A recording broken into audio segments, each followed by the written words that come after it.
안녕하세요. 나라말씀 국어학원 김도기 원장입니다. 반갑습니다.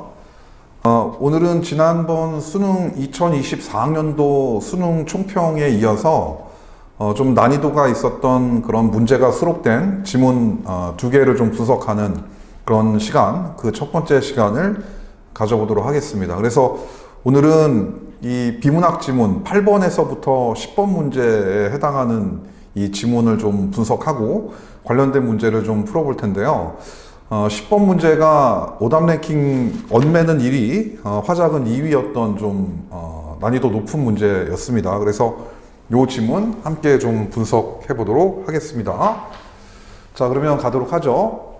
데이터를 처리할 때 데이터의 정확성은 매우 중요하다. 그런데 데이터에 결측치와 이상치가 포함되면 데이터의 특징을 제대로 나타나기 어렵다라고 하고 있네요. 그러니까 데이터의 정확성에 대해서 얘기를 하고 있는 지문이고, 그런데 이런 데이터의 정확성이 떨어지는 경우가 있다. 또는 이 결측치와 이상치가 포함되면 데이터의 특징이 제대로 나타나기 어렵다. 왜곡된다는 얘기겠죠. 그래서 데이터의 특징을 왜곡하는 결측치와 이상치에 대해서 설명하고 있는 그런 지문이겠구나 라고 우리가 예측할 수 있습니다. 물론 이거는 우리 EBS 수능특강 과학기술 지문에 데이터 분석의 오류 처리 방법이라고 하는 지문과 아주 유사제재죠. 그래서 주제적인 측면, 내용적인 측면이 거의 유사하다라고 볼 수 있습니다.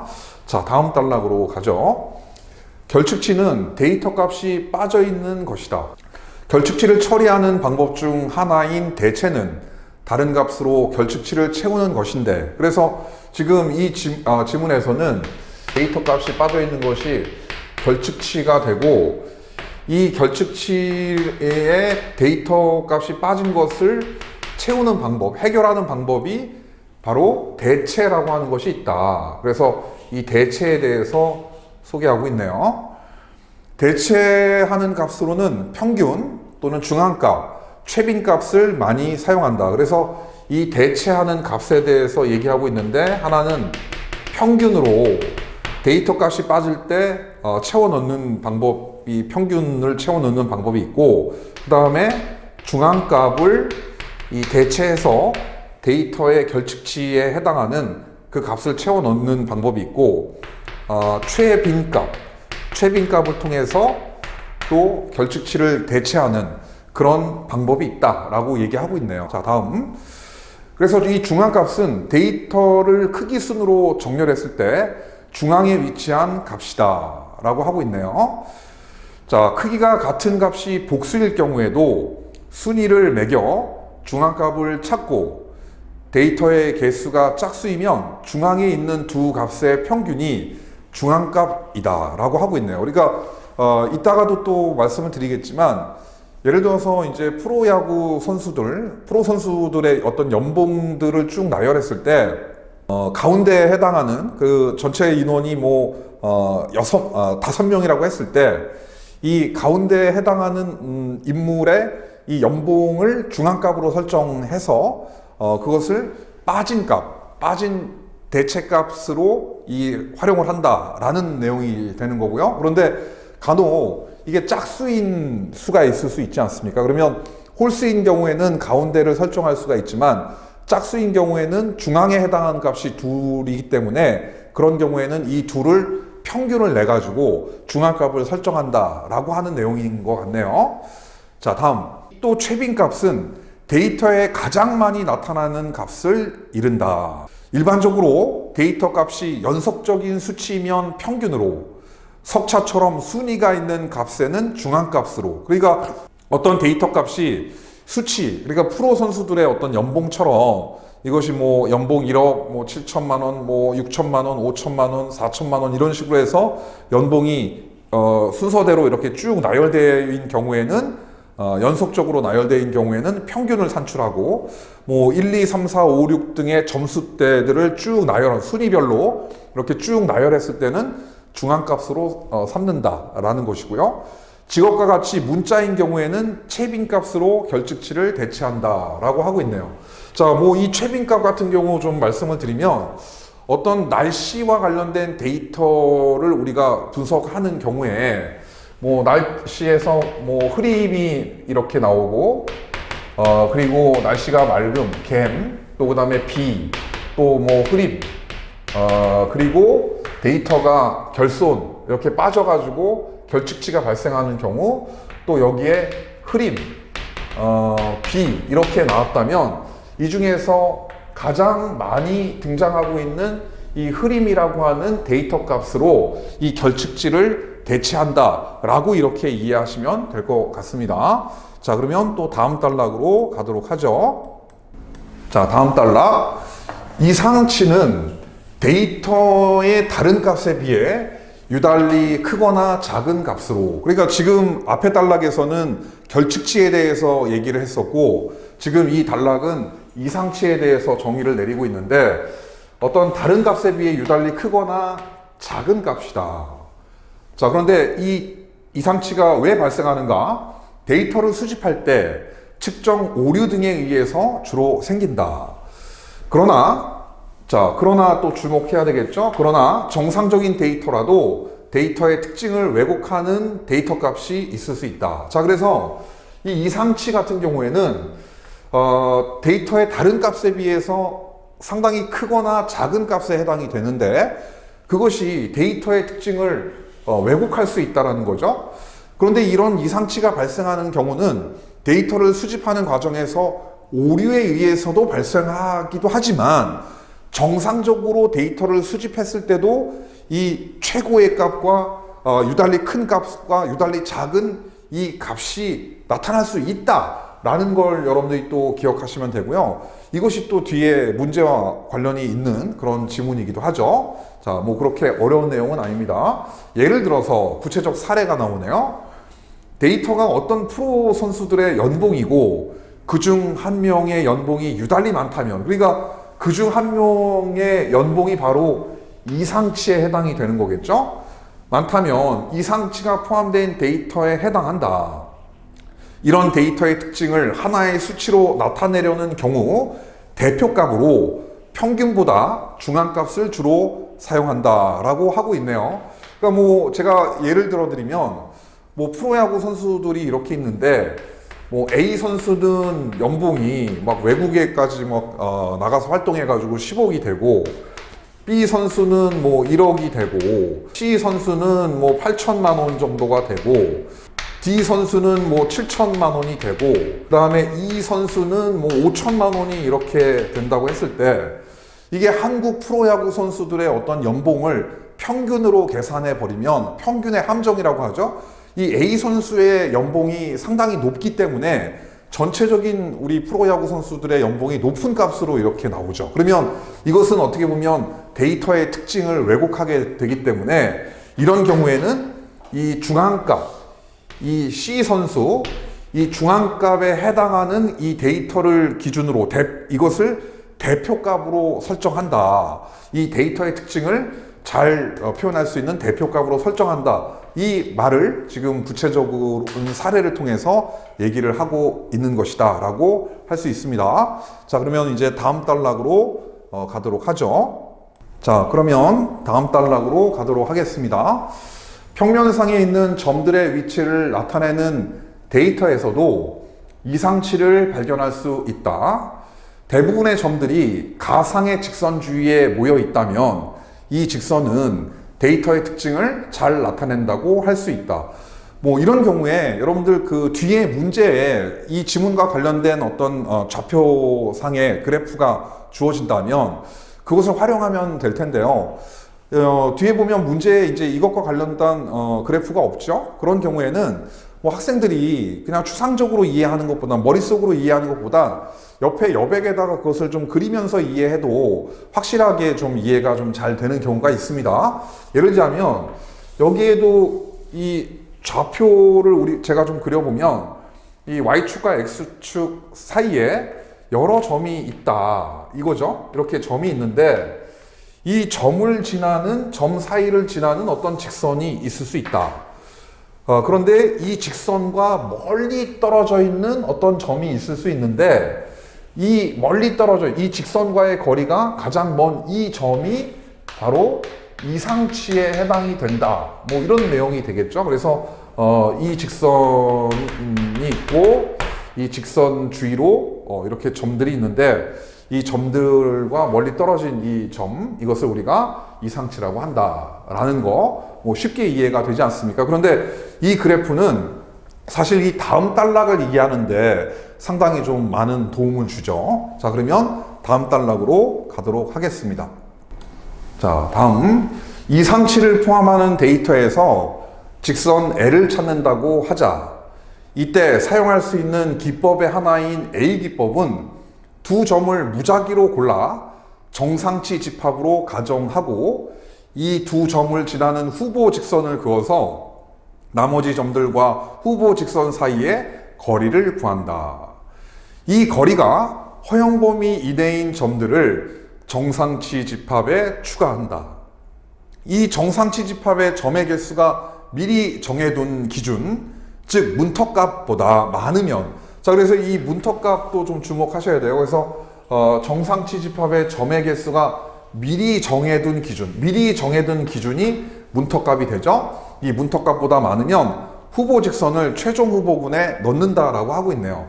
자, 이 얘기는 뭐냐면, 뭐 제가 또 다시 그 그래프를 이 좌표 평면을 통해서 좀 예를 설명해 드리면 어떤 점들이 좀 있습니다. 이런 어떤 점이 있고 이런 점이 있고요. 그다음에 또 점이 있고 점이 있습니다. 그리고 여기에도 점이 있고 뭐 또 점이 있고 점이 있고 점이 있고 점이 있고 점이 있고 이렇게 점을 조금 제가 그렸는데 여기서 말한 대로 두 점을 무작위로 고른다고 했습니다. 그래서 그것을 정상치 집합으로 가정하는데 제가 세 개의 점을 세 개에 해당하는 정상치 집합을 설정해 볼게요. 그래서 이 두 점을 골라서 이 두 점을 지나는 직선 가를 제가 설정을 하고요.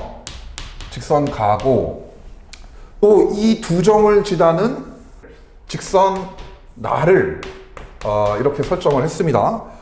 그리고 또 이 두 점을 지나는 또 직선 달을 제가 이렇게 설정을 했다라고 했을 때 이 직선과 벗어난 어떤 그 거리가 있죠. 다른 점들에. 그래서 여기에 바로 뭘 구하는 거냐면 허용 범위.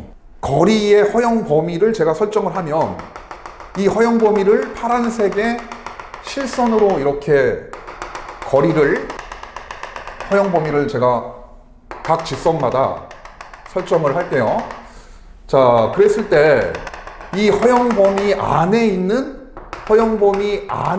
점들이 바로 이 정상치 집합이다 라는 거죠.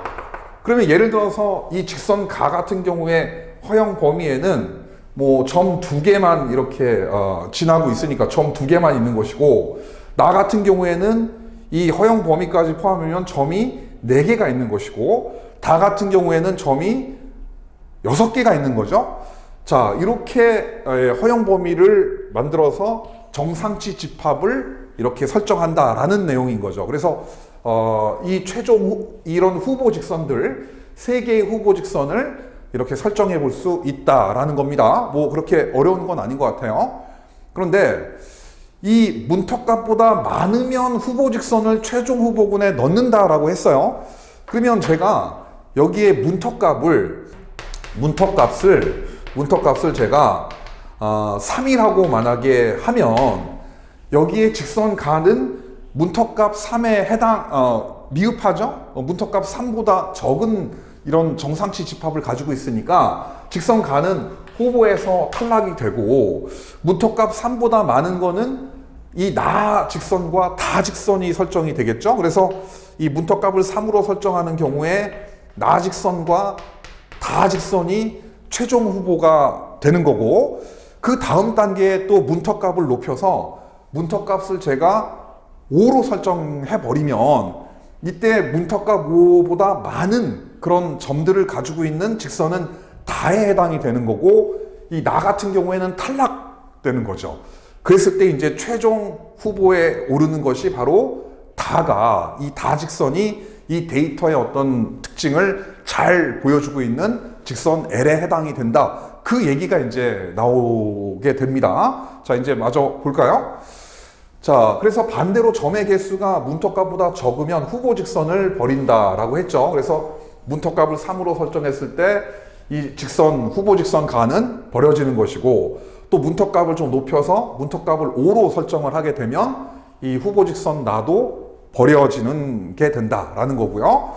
그래서 만약 처음에 고른 점이 이상치이면 대부분의 점들은 해당 후보 직선과 거리가 너무 멀어서 이 직선은 최종 후보군에서 제외되는 것이다. 그렇죠? 그래서 얘 같은 경우, 가 같은 경우를 만약에 후보 처음에 고른 것이 이 가에 해당하는, 이 가에 두 점을 지나는 직선이라고 한다면 이 직선과 남은 다른 어떤 점들이 너무 멀기 때문에 이 문턱값을 충족하지 못하고, 그래서 이 이상치를 포함하고 있는 이 직선은 후보에서 탈락된다, 후보군에서 제외된다라는 거고요. 이 과정을 반복하여 최종 후보군을 구하고, 이 최종 후보군에 포함된 직선 중에서 정상치 집합의 데이터가 개수가 최대인 직선을 직선 L로 선택한다. 바로 여기에 지금 제가 설명드렸던 다직선 같은 경우를 바로 최종적으로 선택된 직선 L로 선택하는 거죠. 이 기법은 이상치가 있어도 직선 L을 찾을 가능성이 있다. 그래서 이상치가 있는 그런 어떤 경우에도 이 직선 L을 찾을 수 있다라는 어떤 말을 하고 있네요. 우리가 요약해서 말씀드리면 어떤 좌표 평면이 있을 때 여러 점들이 있죠. 그 여러 점들 중에서 이 두 개의 점을 먼저 설정해서 이것을 우리가 정상치 집합으로 가정을 한다라고 했고요.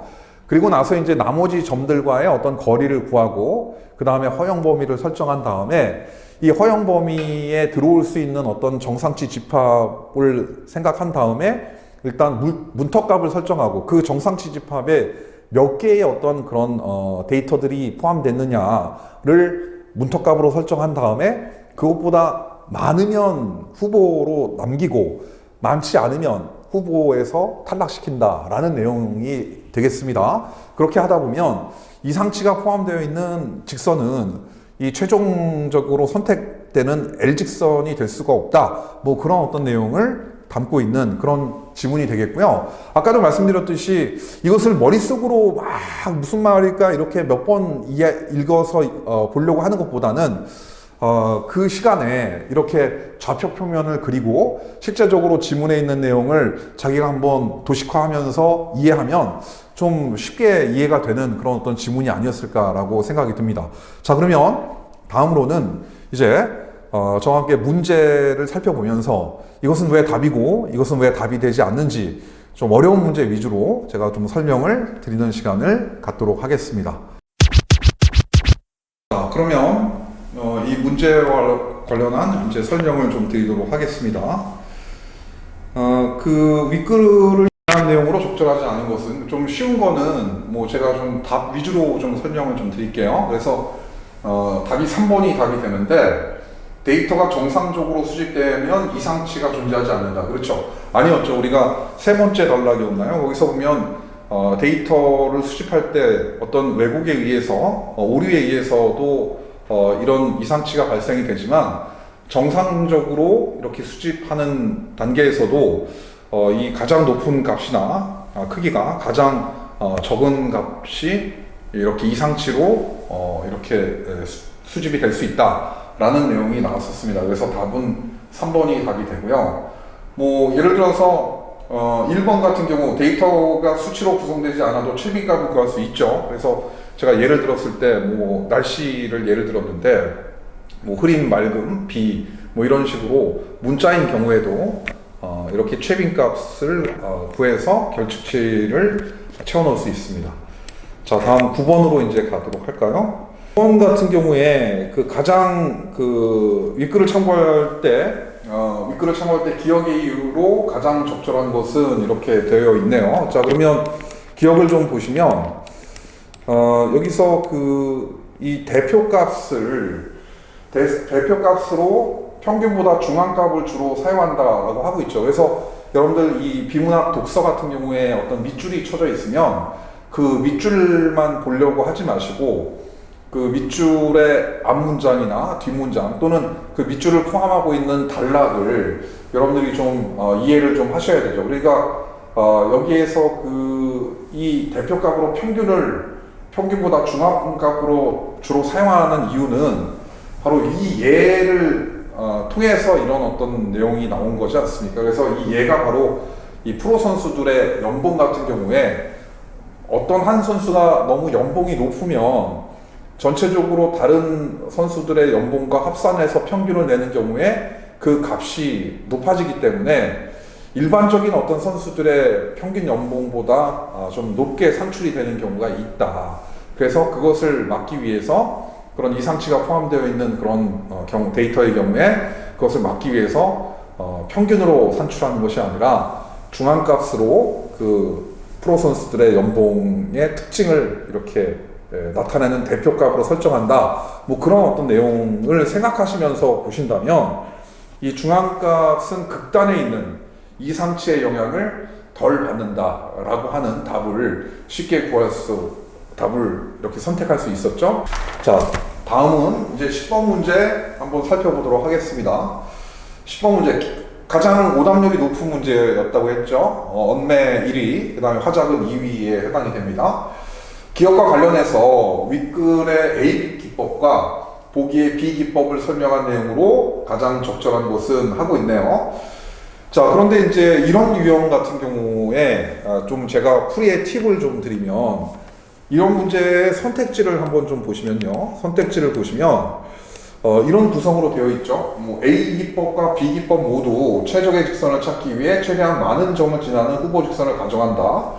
뭐 A 기법은 뭐 B 기법은 뭐 이렇게 3번도 A 기법에서 뭐 3번 B 기법에서 뭐 이런 식으로 A, B 기법, A와 지문의 내용과 보기의 내용을 같이 결합해 놓은 이런 문제가 나오면 풀이의 팁은 이걸 동시에 지문과 보기의 내용을 동시에 고려하면서 하나하나 이렇게 제거하지 마시고요. 하나를 선택해서 이렇게 제거해가는 그런 형태로 문제를 좀 풀었으면 한다라는 말씀을 좀 드리고 싶습니다.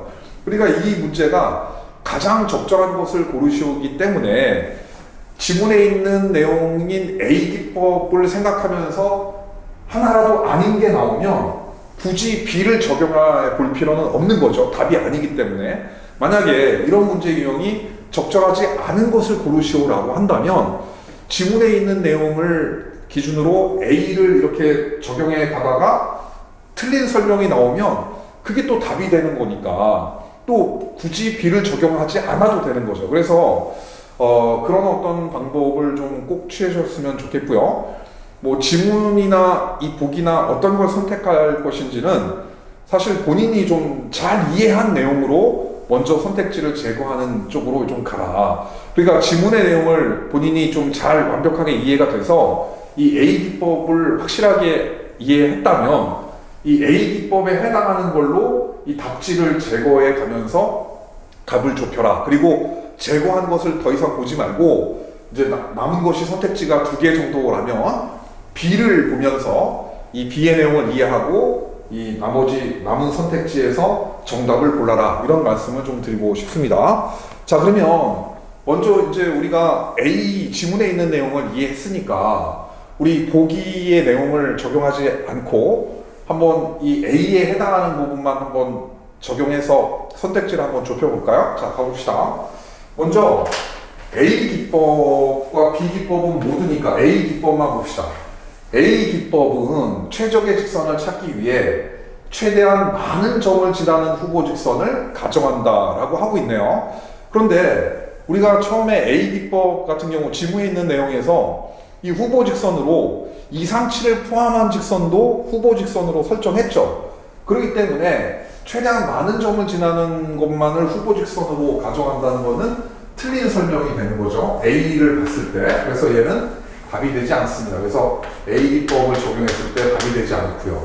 자, 2번 A 기법은 이상치를 제외하고 후보 직선을 가정한다? 이것도 틀린 설명이죠. 그러니까 우리 방금 1번의 A가 아니라는 것을 알 수 있었던 것도 마찬가지 이 A 기법도 후보 직선으로 이상치를 포함한 점을 지나는 그런 직선으로 후보 직선을 가정하고 있었습니다.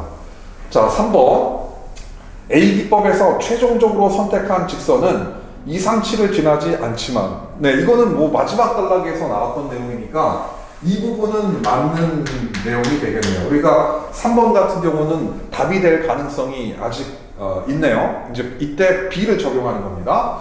자, 그 다음에 4번 A 기법은 이상치의 개수가 문턱값보다 적으면 후보 직선을 버리지만, 자, 근데 상당히 이게 말이 이상하게 좀 꼬아놨는데, 이 이상치의 개수가 문턱값보다 적으면 후보 직선을 버리는 것이 아니라 정상 집합의 개수가 설정한 문턱값보다 적으면 그 직선, 후보 직선을 버리는 거죠. 그러니까 이상치의 개수하고는 상관이 없었습니다. 그래서 이 문턱값보다 정상치의 집합의 개수가 적으면, 즉 문턱값이 더 많아야지만이 후보 직선을 선택한다고 했으니까 이 부분은 틀린 설명이 되죠. 그래서 A를 적용했더니 얘도 답이 아닙니다. 자, 다음 5번 A 기법에서 후보 직선의 정상치 집합에는 이상치가 포함될 수 있고, 이건 맞는 거죠. 후보 직선을 설정할 때는 이상치에 해당하는 점을 지나는 직선도 후보 직선이 된다고 했습니다. 그래서 이 후보 직선의 정상치 집합에는 이상치가 포함될 수 있죠. 그 다음에 물론 이 범위를, 허용 범위를 또 어떻게 하느냐에 따라서 꼭 후보 직선이 이 이상치를 지나지 않더라도, 이상치를 지나지 않는 후보 직선이 있더라도 그것이 또 이 허용 범위에 따라서 이상치가 포함될 수도 있다. 뭐 그렇게도 또 설명할 수 있으니까 이 부분은 맞는 설명이다 라고 할 수가 있네요. 자, 그러면 이제 관건은 3번과 5번이 남았고, 이 보기의 내용을 우리가 통해서 이 3번과 5번 중에서 어떤 게 답인지 이거를 이제 우리가 고르면 될 것 같습니다. 자, 그러면 이제 이 보기의 내용을 한번 보죠. 다음과 같은 방법으로 직선 L을 찾는 B기법을 가정해 보자. 그러니까 우리는 아까 직선 L을 찾는 방법 A기법을 한번 봤었어요. 후보 직선을 임의로 여러 개 가정한 뒤에, 자, 여기서는 이 후보 직선을 임의로 여러 개를 가정하는 특징을 보이네요. 모든 점에서 각 후보 직선들과의 거리를 구하여 점들과 가장 가까운 직선을 선택한다. 그렇죠? 점들과 가장 가까운 직선을 선택합니다. 자, 그러나 이렇게 찾은 직선은 직선 L로 적합한 직선이 아니다. 이상치를 포함해서 찾다 보니, 자, 그러니까 이 직선은 이상치를 포함해서 찾는 거예요. 대부분의 최적의 직선과 이상치 사이에 위치한 직선을 선택하게 된다라고 하고 있네요. 자, 이거를 우리가 글로 읽으면 이게 와닿지 않는데, 제가 또 이 좌표 평면을 좀 그려서 설명을 해드리면, 여기에 이상치에 해당하는 어떤 점이 있다고 합시다. 그리고 또 여러 개의 점들이 여기 이렇게 몰려 있어요. 이렇게 몰려 있는데, 여기 나와 있는 대로 결과적으로 보면 이때 직선 L은 이 이상치와 그 다음에 최적의 직선 사이에 위치한 직선을 선택한다고 했으니까, 사실은 여기에 이 파란색이 최적의 직선이고, 그 다음에 여기 멀리 떨어져 있는 점이 이상치니까 아마도 이 B 직선은 여기에 해당이 되는 거죠. 즉 이상치와 최적의 직선 사이에 놓이게 된다라는 어떤 말을 하고 있는 것 같네요.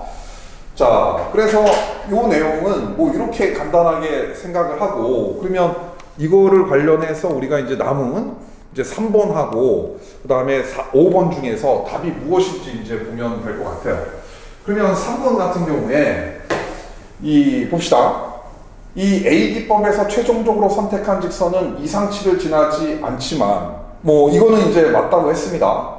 그런데 B기법에서 선택한 직선은 이상치를 지난다? 즉 여기서 선택한 직선은 최종적으로 선택한 직선이라고 그랬죠. 그럼 아까 보기에서도 이 최종적으로 선택한 이 비직선은 이상치와 최적의 직선 사이에 놓인다고 했으므로 여기에 비기법에서 선택한 직선은 이상치를 지난다라는 것은 틀린 말이 되는 거죠. 그러니까 여기는 A는 맞고 B는 틀린 설명이기 때문에 3번도 답이 아니게 되는 거고요. 자, 5번 이제 나왔습니다. A기법에서 후보 직선의 정상치 집합에는 이상치가 포함될 수 있고, 이거는 아까 맞다고 그랬죠? 그래서 A는 여기 맞는 거고, B 봅시다. B기법에서 후보 직선은 이상치를 지날 수 있다라고 하고 있는데, 우리 아까 여기 이 보기에서 보면 뭐라고 돼 있냐면, 후보 직선을 임의로 여러 개 가정한다고 했습니다. 그러니까 모든 점에서 각 후보 직선과의 거리를 구한다 하기 전에 이 후보 직선은 임의로 정하는 거기 때문에 여기에서 후보 직선을 이상치를 이렇게 지나는 직선, 또 여기를 지나는 직선, 또 여기를 지나는 직선, 다양한 어떤 점들을 지나는 직선을 임의로 정할 수 있다. 그렇기 때문에 여기에서 5번에 해당하는 B기법에서 후보 직선은 이상치를 지날 수 있다라고 하는 게 맞는 설명이므로 여기에서 A의 이 선택지 5번이 답이 되고, 이 A 부분에 대한 설명도 맞고 B 부분에 대한 설명도 맞다. 이렇게 우리가 결론을 내릴 수 있습니다.